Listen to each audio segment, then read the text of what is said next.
Welcome to all. Welcome to once again in my channel which is named Focus to Education with Priyambada.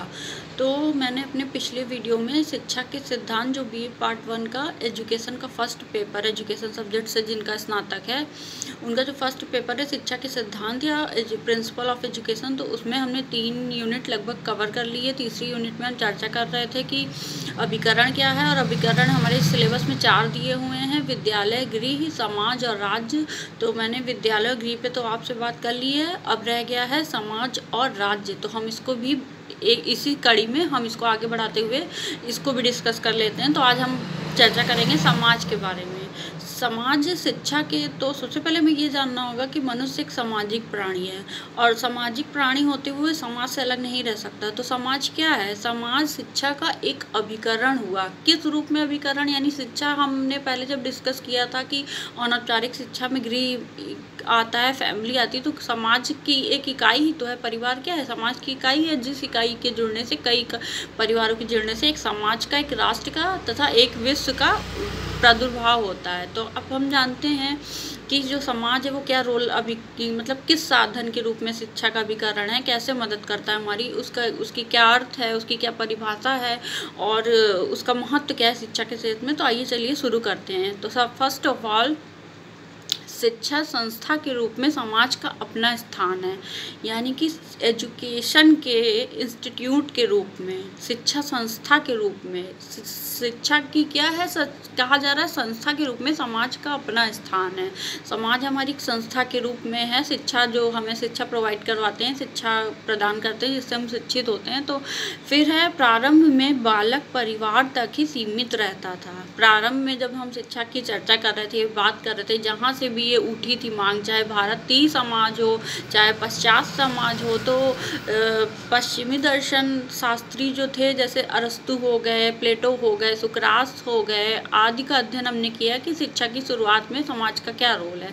तो प्रारंभ में बालक परिवार तक ही सीमित रहता है, मतलब जब वो जन्म लेता है, बच्चा होता है, तो वो अपने परिवार से ही सीखता है, क्योंकि एक आयु पूर्ण करने पर ही हम उसका एडमिशन करवाते हैं विद्यालय नामक संस्था में, जो समाज का एक औपचारिक अभिकरण है। उसके अलावा समाज का कोई शिक्षा का एक औपचारिक अभिकरण है। उसके अलावा शिक्षा का कोई औपचारिक अभिकरण नहीं है। सारे अभिकरण जो हैं वो अनौपचारिक हैं, परंतु जैसे जैसे वो बड़ा होता जाता है तो उसका परिचय क्षेत्र परिवार के अतिरिक्त बाहर भी हो जाता है। तो वह पड़ोस में जाने लगता है, मित्रों के साथ अनेकों उत्सवों, समारोहों, आमेलों आदि में जाता है, जिससे वह सीखता है, समझता है। तो ये सब क्या है? ये सब समाज की एक रूप है। तो वह अनेकानेक सामाजिक संपर्कों में आता है। अनेकानेक मतलब विभिन्न प्रकार के व्यक्तियों से, पहले जब वो बचपन में रहता है तो अपने परिवार के उसमें आता है समाज में। फिर जब वो थोड़ा बड़ा होता है, विकास करता है, तो वो समाज में बाहर निकलता है, उसके दोस्त बनते हैं, वो स्कूल जाता है, वहाँ से सीखता है, अपने शिक्षक से सीख रहा है, या फिर समाज में कहीं भी सीख रहा है किसी से बात करने में, तो उसको हम शिक्षा के एक सामाजिक अभिकरण के रूप में देखेंगे। तो वह अनेकानेक सामाजिक संपर्कों में आता है, जहाँ वह समाज से सीखता है, वही समाज का गहरा प्रभाव उस पर पड़ता है। मतलब बालक जिस सभी सभ्यता से, संस्कृति से या समाज से होता है, तो उसकी सभ्यता या संस्कृति का उस पर बहुत गहरा प्रभाव पड़ता है। तो शिक्षा की एक अभिकरण के रूप में समाज एक बहुत इम्पॉर्टेंट अभिकरण है, जिसपे काफ़ी सारे शॉर्ट या लॉन्ग प्रश्न पूछे जाते हैं, लघु उत्तरीय, दीर्घ उत्तरीय प्रश्न हमारी परीक्षाओं में आते हैं।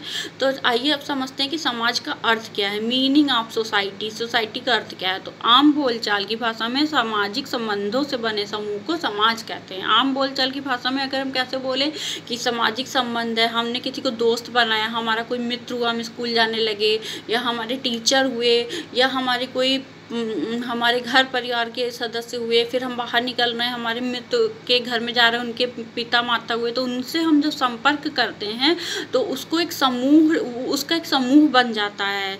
तो उस समूह को ही हम समाज कहते हैं। भारतीय समाज भी ऐसा ही एक समाज है, मतलब भारतीय समाज भी ऐसा ही एक समाज है। अब जानते हैं आगे, सामान्य अर्थों में जब एक या उससे अधिक व्यक्ति पारस्परिक लाभ के निमित्त एक दृष्टिकोण, एक धर्म की मान्यता से अभिभूत होकर आपसी संबंधों पर आधारित समूह का सृजन करते हैं तो समाज कहा जाता है। यानी क्या, समाज अर्थों में सामान्य अर्थों में यहाँ ये समाज का मतलब हम ऐसे समझते हैं कि जब एक या उससे अधिक पारस्परिक लाभ के निमित्त, यानी जब एक या उससे अधिक हम किसी भी व्यक्ति से जुड़ रहे हैं जो इस पर हमारा पारस्परिक लाभ छिपा हुआ है, तो निमित्त एक दृष्टिकोण, मतलब एक पॉइंट ऑफ व्यू जिसको हम बोलें, हमारा देखने का नज़रिया, हमारा दृष्टिकोण एक धर्म की मान्यता से, अभी जिस धर्म से हम ताल्लुकात रखते हैं या संबंध रखते हैं उस धर्म की मान्यता से अभिभूत होकर आपसी संबंधों पर आधारित समूह का सृजन करते हैं तो समाज कहा जाता है।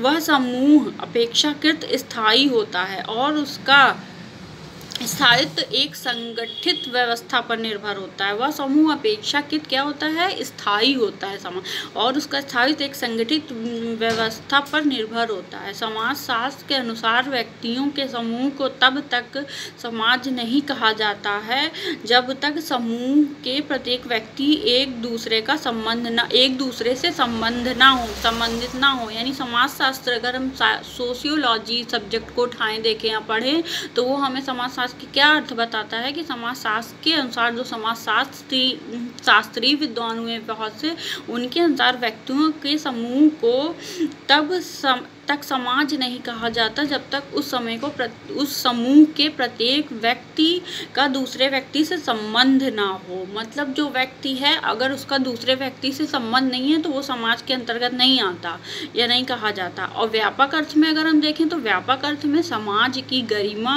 अस्तित्व एवं मानवीय संबंधों का वह पुंज समाहित है जो सार्वभौमिक और देश काल से परे है।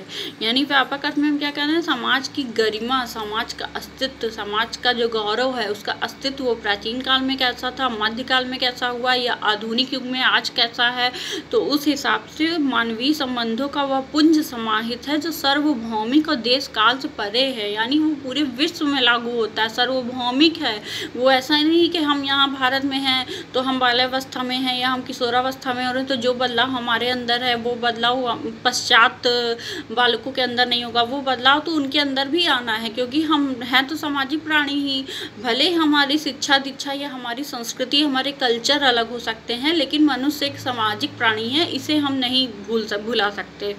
फिर समाज कहा जाता है तो वह व्यापक अर्थ में हम समझ रहे थे कि पुंज समाहित है जो देश काल से परे। यानी देश काल से क्या, कि कोई भी राष्ट्र हो, कोई देश हो, कोई भी समय हो, हम अगर समाज में हैं तो हम शिक्षा प्राप्त कर रहे हैं, अनौपचारिक रूप से शिक्षित हो रहे हैं। तो फिर है, जबकि संकुचित अर्थ में समाज उन व्यक्तियों का संगठन है। संकुचित अगर अर्थ इसका हम देखें तो समाज उन व्यक्तियों का संगठन है जो किसी विशिष्ट संस्कृति, प्रथा, मान्यता, भाषा तथा धर्म से संपृक्त होते हैं, जैसे हिंदू, मुसलमान, ईसाई आदि।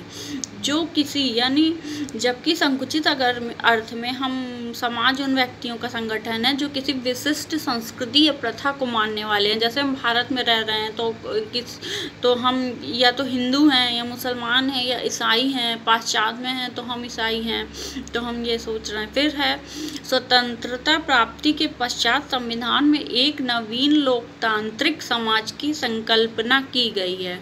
स्वतंत्रता प्राप्ति के पश्चात संविधान में एक नवीन, यानी जब हमने स्वतंत्रता प्राप्ति हमारी हुई सन 1947 में, 15 अगस्त 1947 में, तो उसके बाद नवीन लोकतांत्रिक समाज की संकल्पना की गई है जिसके 6 प्रमुख आधार बताए गए। यानी वो किस पे टिका, 6 प्रमुख आधारों पे। वो कौन कौन से हैं? स्वतंत्रता, समानता, न्याय, भ्रातृत्व, समाजवाद और सर्वधर्म समभाव। यानी हम किसी भी धर्म से हों, किसी भी संप्रदाय के मानने वाले हों, हम भारतीय संविधान के अंतर्गत आते हैं, भारत में रहते हैं, एक लोकतांत्रिक देश में जो दुनिया का सबसे बड़ा लोकतांत्रिक देश है, उस देश के हम निवासी हैं, तो हमारी संविधान में क्या लिखित है, 6 आधार हैं। इसके प्रमुख 6 आधार बताए गए हैं कि हमारी स्वतंत्रता मिलनी चाहिए, हम किसी भी धर्म के उपासक हों या किसी भी धर्म समुदाय से संस्कृति से ताल्लुकात रखते हों या संबंध रखते हों, तो हम इस समाज का हिस्सा हैं, प्राणी हैं, और वो स्वीकार है, संविधान उसे स्वीकार करता है। हमें स्वतंत्रता दी गई, हमें समानता दी गई कि अगर हम जॉब करना चाहें आगे, इवन जो हमें मतलब स्त्री हो या पुरुष हो उसको भी समान में संविधान में समान दर्जा दिया गया है कि हमको सामान्य तरीके से न्याय मिलेगा। ये नहीं कि ऐसा हम इस धर्म को मानने वाले हैं तो हमारे लिए अलग मापदंड हो गया, या हम अलग धर्म के तो अलग, ऐसा नहीं है। हमें स्वतंत्रता, न्याय, समान भातृत्व यानी भाईचारा, समाजवाद और सर्वधर्म समभाव माने सभी धर्मों का समभाव हो जिसमें सम्मिलित है। इस संविधान के प्रावधान कहाँ तक लागू हो पाए हैं या विवाद का विषय हो सकता है कि मतलब कि इस संविधान के जो प्रावधान है, ऐसा संविधान है, वो कहाँ तक लागू हो पाते हैं, ये तो एक विवाद का विषय हो सकता है। परंतु इसके कारण भारतीय समाज में महत्वपूर्ण परिवर्तन आए हैं। जैसे कि अलग हम कल्चर या संस्कृति रखने वाले हैं, तो हम एक अलग भाषा बोल रहे हैं। मान लीजिए हम भारत में रह रहे हैं तो हम हिंदी भाषी हैं, उत्तर भारत में रहते हैं हिंदी भाषी हैं, फिर हम दक्षिण में जाते हैं तो वहाँ पे मलयालम या तमिल में बात कर रहे हैं, वहाँ के जो रहने वाले उनकी संस्कृति, उनका कल्चर अलग है, लेकिन फिर भी वो सब होते हुए भी हमें एक सामान्य दर्जा प्राप्त है और हम इस समाज के सदस्य तथा भारत के प्राणी हैं। समाज की परिभाषाएं देख लेते हैं। पहली परिभाषा है ई.बी. रायूटर के अनुसार। ई.बी. रायूटर के अनुसार क्या है, समाज एक अमूर्त शब्द है। अमूर्त यानी जिसको हम देख नहीं सकते, अमूर्त है, उसकी कोई मूर्त शक्ल या कोई वैसा नहीं चित्रापन किया गया कि ये समाज है। तो अमूर्त शब्द है जो कि एक समूह के 2 या 2 से अधिक सदस्यों के बीच, एक समूह में जो मान लीजिए एक समूह है 5 लोगों का, उसमें 2 से अधिक सदस्य हैं, सदस्यों के बीच स्थित परस्पर विरोधी संबंधों की जटिलता का बोध कराता है। समाज एक अमूर्त शब्द है, वो क्या कराता है कि जो कि एक समूह के 2 या 2 से अधिक सदस्यों के बीच परस्पर विरोधी संबंधों, मतलब विरोधी होते हुए भी हमारे संबंधों की जटिलता का बोध कराता है। तो दूसरी डिफिनेशन हम देख लेते हैं, एडम स्मिथ की है। एडम स्मिथ के अनुसार मानव समाज के पारस्परिक संबंधों में मितव्ययिता के कृत्रिम उपाय का नाम समाज है। यानी मानव जो समाज है, मानव से बना हुआ समाज है, उसके जो पारस्परिक संबंध है में मितव्ययिता कृत्रिम उपाय का नाम समाज है, जिसमें मितव्ययिता हो, मतलब कि कम, हम कह सकते हैं इसको इकोनॉमिक रूप से, आर्थिक रूप से हम एक दूसरे के बराबर हों। फिर है भारतीय समाज का स्वरूप जान लेते हैं कि कैसा है। नेचर ऑफ इंडियन सोसाइटी पूछ लेता है कभी कभी लघुत्तरीय प्रश्नों में कि इंडियन सोसाइटी के बारे में आप कोई टिप्पणी कीजिए या कुछ बताइए। तो भारतीय सभ्यता का इतिहास हजारों साल पुराना है। भारतीय सभ्यता का क्या इतिहास है, वो हजारों साल पुराना है। इसको जब हम इतिहास पढ़ेंगे तो हमें इतिहास में, जिनका सब्जेक्ट इतिहास होगा ग्रेजुएशन या इंटर में या फिर स्नातक में, उनको ये समझ में आएगा। तो इस प्राचीन धरोहर को बनाने, संवारने तथा हस्तांतरित करने में भारतीय समाज ने अपनी भूमिका कुशलता से निभाई है।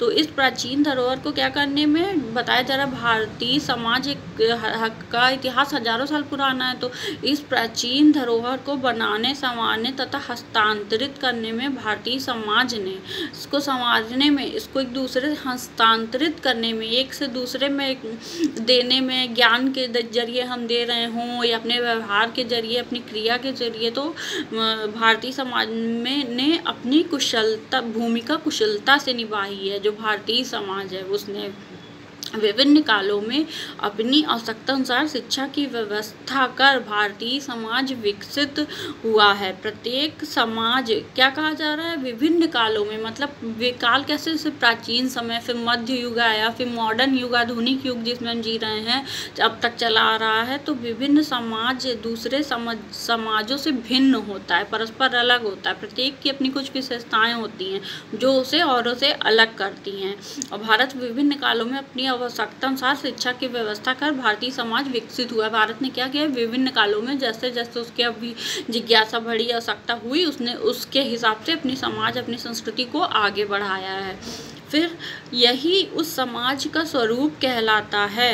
भारतीय समाज विभिन्न जातियों, समूहों व वर्गों का पुंज है। भारतीय समाज क्या है? विभिन्न प्रकार की जातियों के लोग हमारे देश में रहते हैं ना, जिसको हम कई प्रकार से देखते हैं। सबकी भाषा अलग है, कल्चर अलग है, संस्कृति अलग है, जाति अलग है, अलग अलग समूह हैं और वर्गों का पुंज है। भारतीय समाज में परंपरागत रूप से 5 समूह पाए जाते हैं। भारतीय समाज में क्या परंपरागत रूप से 5 समूह पाए जाते हैं। कौन कौन से? पहला सामाजिक समूह, दूसरा जाति है, तीसरा धार्मिक समूह, व्यावसायिक समूह और सामाजिक वर्ग।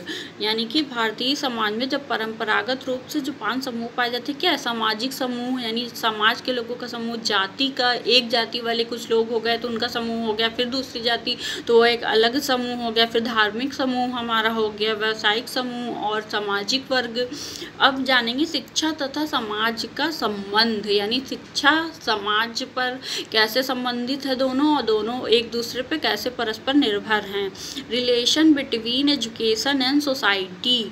शिक्षा समाज का एक अटूट संबंध है। शिक्षा और समाज क्या कहे जा सकते हैं? एक ही सिक्के के 2 पहलू भी कह सकते हैं इनको, और इनका अटूट संबंध है। अगर हम शिक्षित नहीं तो हम एक अच्छे समाज की प्रगति कभी नहीं कर सकते, स्थापना कभी नहीं कर सकते, और अगर एक अच्छा समाज नहीं है तो हम कभी शिक्षित नहीं हो सकते।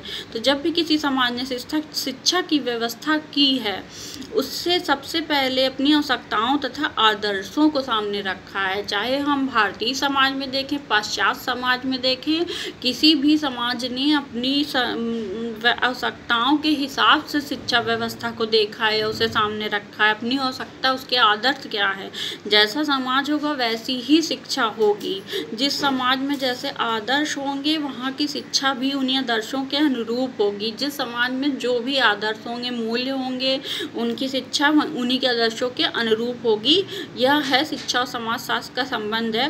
फिर है यही कारण है कि यदि किसी समाज के आदर्श किसी कारण से बदल जाते हैं तो वहाँ की शिक्षा भी बदले हुए आदर्शों के अनुसार तुरंत बदल जाती है। तो यही कारण है कि जब किसी समाज के जो आदर्श हैं, अगर वो किसी कारणवश आवश्यकता अनुसार समय दर समय बीतते में बदल जाते हैं, जैसे प्राचीन काल में कुछ अलग थी व्यवस्था, फिर मध्यकाल में, फिर आधुनिक वर्ग में, तो उसी के हिसाब से समाज अपने आदर्शों को तुरंत बदल लेता है, उसमें बदलाव ला देता है। ये एक लचीलापन है सामाजिक व्यवस्था में, जो कि बहुत ही महत्वपूर्ण, बहुत ही इम्पोर्टेंट है। प्राचीन तथा मध्यकालीन समाज में धार्मिक शिक्षा का बोलबाला था। जब हम प्राचीन भारत में थे तो आज से हजारों साल पूर्व तथा मध्यकालीन समाज में धार्मिक इतिहास का बोलबाला था। आधुनिक समाज पर विज्ञान का विशेष प्रभाव है, और जो मॉडर्न युग है उसमें विज्ञान का, साइंस का विशेष प्रभाव। आदर्शवादी समाज में विचार तथा बुद्धि को विशेष महत्व देते हुए आध्यात्मिक विकास के आदर्श को ध्यान में रखकर शिक्षा की व्यवस्था की जाती है। आदर्शवादी समाज क्या होता है? जिसमें विचार तथा बुद्धि को विशेष महत्व देते हुए आध्यात्मिक विचार को, कि हमारे विचार के अलग अलग प्रकार से, हम अलग भाषा के, अलग संस्कृति के, अलग धर्म के, हमारी शिक्षा के अनुसार हमारे विचार, या हमारी जैसे जैसे आयु बढ़ती है उस हिसाब से हमारे विचार अगर चेंज आते हैं, हमारे व्यवहार में परिवर्तन आता है, तो उससे आध्यात्मिक विकास के आदर्श को ध्यान में रखकर शिक्षा की व्यवस्था की जाती है कि आध्यात्मिक विकास किस रूप में है हमारा। फिर है भौतिकवादी समाज में भौतिक संपन्नता को प्रमुखता दी जाती है। भौतिकवादी समाज में किसको संपन्नता? भौतिक संपन्नता को प्रमुखता दी जाती है। जो समाज भौतिकवादी होता है। प्रयोजनवादी समाज में विचार की अपेक्षा क्रिया तथा बुद्धि की अपेक्षा परिस्थिति को अधिक महत्व। प्रयोजनवाद में क्या दिया जाता है? समाज के विचार की अपेक्षा क्रिया तथा बुद्धि की अपेक्षा परिस्थिति को महत्व देते हुए शिक्षा की व्यवस्था नवीन मूल्यों के निर्माण हेतु की जाती है।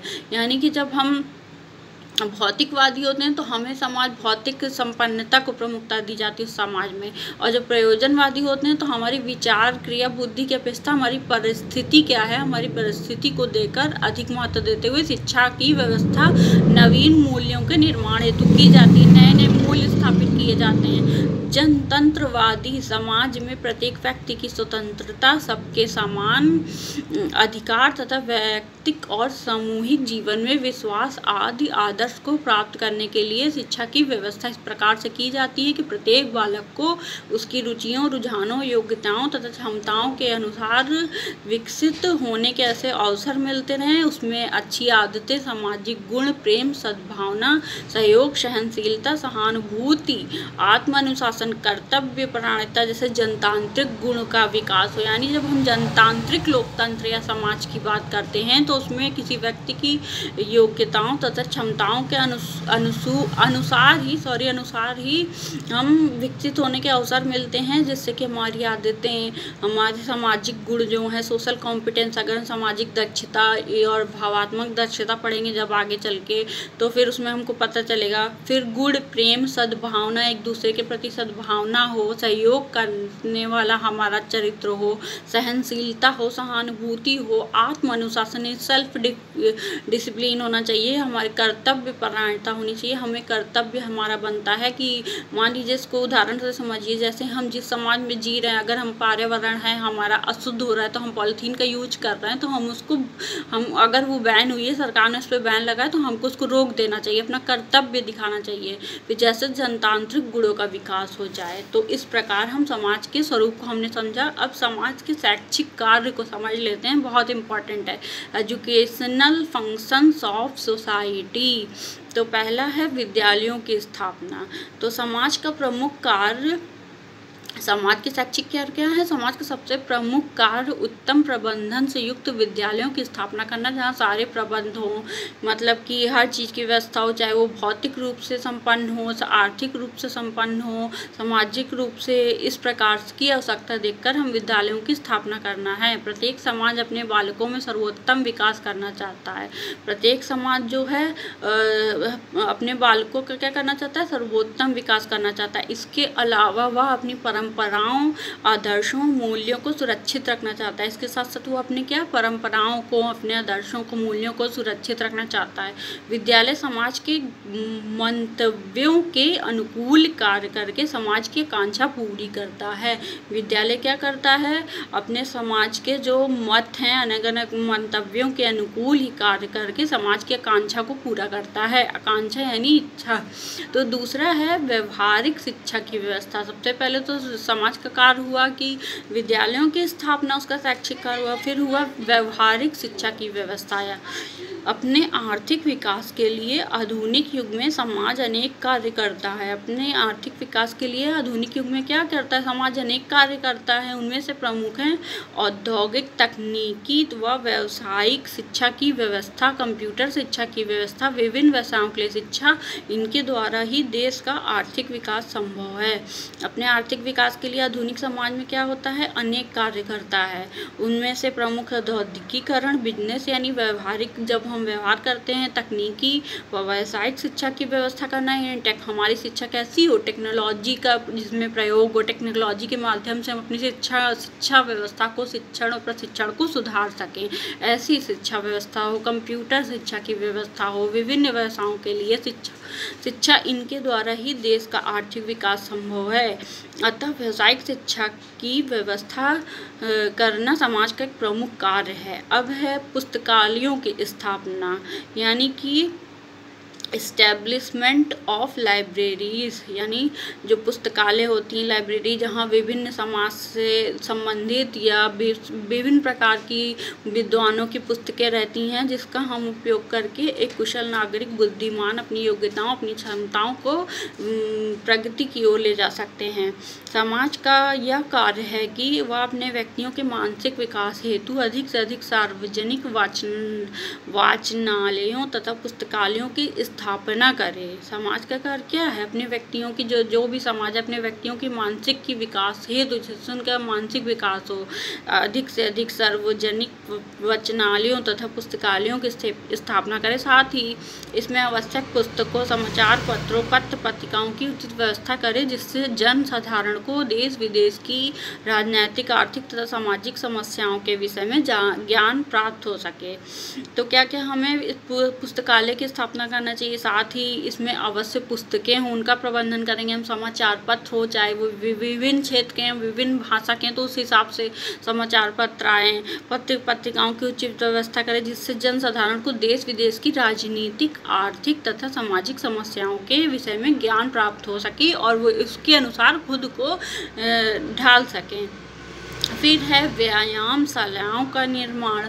तो बालक के व्यक्तित्व का संपूर्ण विकास अगर हमें करना है, सर्वांगीण विकास करना है, तो समाज का यह उत्तरदायित्व है कि वह व्यायामशालाओं का निर्माण करे। शारीरिक विकास व्यक्तित्व का एक अहम हिस्सा है।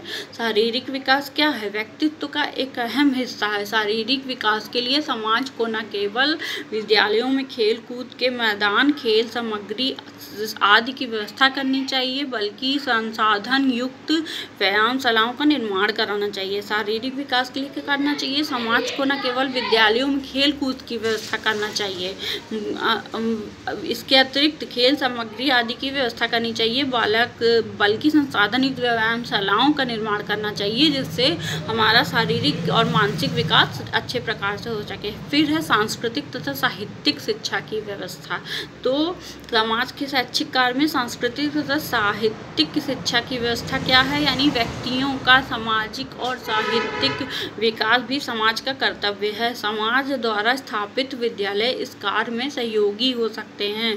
क्या कार्य है समाज का? व्यक्तियों का सामाजिक और साहित्यिक विकास भी हम करना समाज का परम कर्तव्य है। इसको हम कैसे करते हैं कि समाज द्वारा स्थापित जो विद्यालय हैं इस कार्य में सहयोगी हो सकते हैं, परंतु फिर भी समाज को अलग से कवि सम्मेलन, मुशायरे, नाटक, वाद विवाद प्रतियोगिता, संगीत कार्यक्रम, साहित्यिक गोष्ठियों आदि का समय समय पर आयोजन करते रहना चाहिए, जिससे हम अपनी कला को, अपनी संस्कृति को, अपने कल्चर को, अपने कौशल को एक दूसरे में हस्तांतरित कर सकें और उसमें पारस्परिक सामंजस्य बिठा सकें, जिससे हमारे साथ हमारे राष्ट्र की, हमारे समाज की भी प्रगति और उन्नति हो।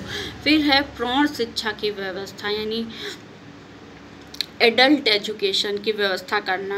समाज की उन्नति के लिए बालकों की शिक्षा तो आवश्यक है ही जब हम बालक हैं, परंतु इससे भी अधिक उन प्रौढ़ों को शिक्षित करना आवश्यक है जिनके कंधों पर समाज की विभिन्न आवश्यकताओं एवं समस्याओं को सुलझाने का भार है।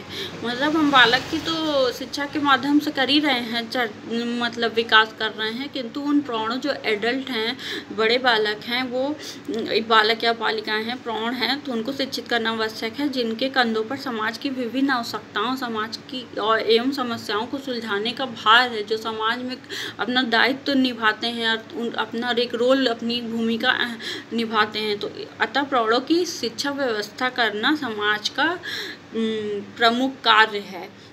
तो इतना हमने जाना, अब हम आगे जान लेते हैं 3 कार्य और हैं समाज के शैक्षिक। 7 अभी तक 6 हमने जाने, अब जानते हैं 7। विभिन्न अभिकरणों में शिक्षा में सहयोग प्राप्त करना। विभिन्न अभिकरणों का शिक्षा में सहयोग प्राप्त करना, यानी जो विभिन्न प्रकार के अभिकरण हैं उनका शिक्षा में एक सहयोग हो। तो समाज विभिन्न इकाइयों के सहयोग से शैक्षिक कार्य करता है। समाज का कर्तव्य है कि वह अपनी विभिन्न इकाइयों, परिवार, विद्यालय, धार्मिक संस्थाएं, सामाजिक संगठन आदि से शिक्षा के कार्य में सहयोग ले और समन्वय करे। सभी इकाइयां समाज से प्रेरणा लेकर एक लक्ष्य की प्राप्ति के प्रयास करेंगी, तभी एक शिक्षित समाज की संकल्पना साकार होगी। तो एक शिक्षित समाज की संकल्पना कैसे साकार होगी? जब समाज की जो विभिन्न इकाई, जैसे विद्यालय हो गया, घर हो गया, परिवार हो गया, धार्मिक संस्थाएं हो गई, सामाजिक संगठन हो गए, ये शिक्षा के कार्य में अपना सहयोग लें, समन्वय करें, रुचि लें। इस सभी इकाइयां समाज से प्रेरणा प्राप्त कर एक लक्ष्य प्राप्ति के लिए प्रयास करेंगी, तभी एक शिक्षित समाज की संकल्पना साकार होगी। मतलब ये जितनी भी इकाइयाँ हैं, चाहे विद्यालय हो जाए, समाज हो गया, परिवार हो गया, शिक्षा में अपना शिक्षा से प्रेरणा लेके, समाज से प्रेरणा लेकर के अपने एक लक्ष्य बनाएंगी, गोल निर्धारित करेंगे और उसकी प्राप्ति के लिए प्रयास करेंगी। शिक्षित समाज की संकल्पना तभी साकार हो पाएगी। अब है 8वां, विद्यालयों के लिए धन की व्यवस्था। विद्यालयों को सुचारू रूप से चलाने के लिए धन की आवश्यकता होती है। हम वहाँ पे बेंच प्रोवाइड कैसे करवाएंगे? सीट या कोई स्ट्रक्चर हो गया, वाइट बोर्ड हो गया, ब्लैक बोर्ड हो गया, उन सब की व्यवस्थाएं करवाना, टॉयलेट वगैरह की व्यवस्थाएं करवाना जिससे ड्रॉप आउट ना हो। और समाज को चाहिए कि विद्यालय भवन निर्माण, फर्नीचर, अध्यापकों के वेतन आदि विभिन्न बातों की धन की व्यवस्था करे। तो हमने ये समझ लिया विद्यालयों के लिए धन की आवश्यकता कितनी आवश्यक है। हम इसमें शिक्षकों का वेतन, विद्यालय निर्माण के भवन का निर्माण में जो खर्चा आ रहा है, फर्नीचर का, वो हमें सामाजिक सहयोग से ही संभव हो सकता है और एक उस रूप में एक संस्था का गठित कर सकते हैं जो कि समाज को आगे बढ़ाने में मददकारी होगा। फिर है आखिरी, विशिष्ट शिक्षा की व्यवस्था। तो हम विशिष्ट शिक्षा से क्या समझते हैं कि तो समाज का उत्तरदायित्व केवल साधारण बालिकों के लिए विद्यालय की स्थापना करना नहीं है, वरन ऐसे बालिकों की शिक्षा की व्यवस्था करना जो शारीरिक रूप से दिव्यांग हैं, जैसे अंधे हैं या मूक बधिर हैं, हाथ पैरों से विकलांग हैं, वाणी से प्रभावित या मानसिक रूप से विकलांग हैं। तो समाज का ये कार्य है कि हम उनके लिए अलग से उनकी तरह एक शिक्षा संस्थान की स्थापना करें, जिससे हमारा समाज जो है वो किसी भी वर्ग से, किसी समुदाय से होते हुए वो चूकने ना पाए, उससे हमसे ये गलती ना होने पाए कि हम उसकी व्यवस्था, शिक्षा व्यवस्था में चूक रह गए।